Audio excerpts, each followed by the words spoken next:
Hello, ഇന്ന് ഞാനിവിടെ കാണിക്കുന്നത് നല്ല ടേസ്റ്റി ആയിട്ടുള്ള ഒരു ചിക്കൻ റോസ്റ്റാണ് ഉണ്ടാക്കുന്നത്. അപ്പോൾ നമുക്ക് എളുപ്പത്തിൽ ഇത് ഈസി ആയിട്ട് ഉണ്ടാക്കിയെടുക്കാൻ പറ്റും.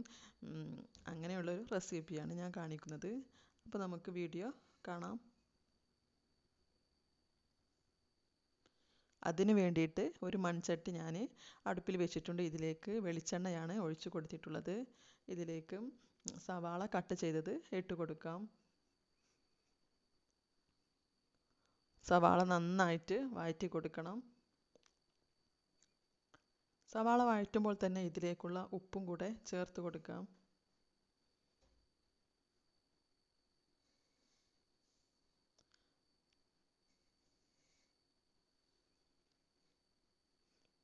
ഇതിൻ്റെ കൂടെ തന്നെ ഇഞ്ചി വെളുത്തുള്ളി ചതച്ചത് അതും കൂടെ ഇട്ട് കൊടുക്കുന്നുണ്ട്. പിന്നെ 3 പച്ചമുളക് അതും കൂടെ ഇട്ട് കൊടുത്ത് നന്നായിട്ടൊന്ന് വഴറ്റിയെടുക്കണം. ഇതിലേക്ക് നമ്മൾ തക്കാളി കഷ്ണങ്ങളാക്കിയിട്ടല്ല ചേർക്കുന്നത്, പേസ്റ്റ് ആക്കിയിട്ടാണ് ചേർക്കുന്നത്.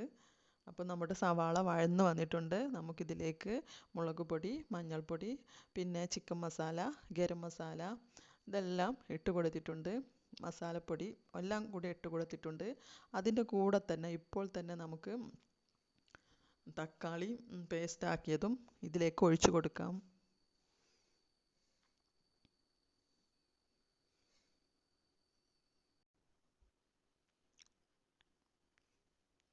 ഇനി നമുക്ക് മിക്സിയിൽ ഒരു കുറച്ച് വെള്ളം ഒഴിച്ചതിന് ശേഷം ഒന്നും കൂടെ ഒഴിച്ചു കൊടുക്കാം.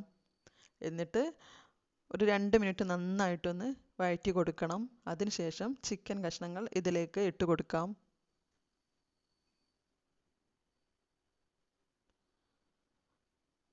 ചിക്കൻ കഷ്ണങ്ങൾ നന്നായിട്ടൊന്ന് വഴറ്റി കൊടുക്കാം.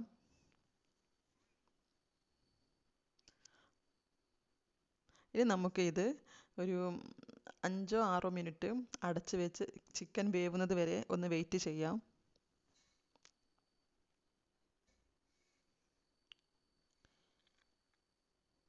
ഇപ്പം നമ്മുടെ ചിക്കനൊക്കെ നന്നായിട്ട് വെന്ത് വന്നിട്ടുണ്ട്.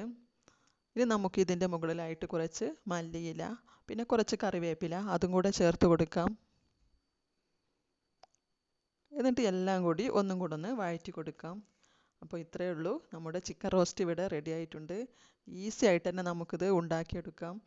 എല്ലാവർക്കും ഇഷ്ടപ്പെടും ചെയ്യും. അപ്പോൾ വീഡിയോ നിങ്ങൾക്ക് ഇഷ്ടപ്പെട്ടെങ്കിൽ എന്തായാലും ഒന്ന് സബ്സ്ക്രൈബ് ചെയ്യണേ. കൂടെയുള്ള ബെൽ ബട്ടണും കൂടെ ഒന്ന് എനേബിൾ ചെയ്യണേ. എന്നാലേ ഞാനിടുന്ന വീഡിയോ നിങ്ങൾക്ക് കിട്ടുകയുള്ളൂ. പിന്നെ ലൈക്ക് ചെയ്യാനും ഷെയർ ചെയ്യാനും കമൻറ്റ് ചെയ്യാനും മറക്കരുത്. അപ്പോൾ അടുത്ത വീഡിയോയുമായി വരുന്നത് വരെ ബൈ ബൈ.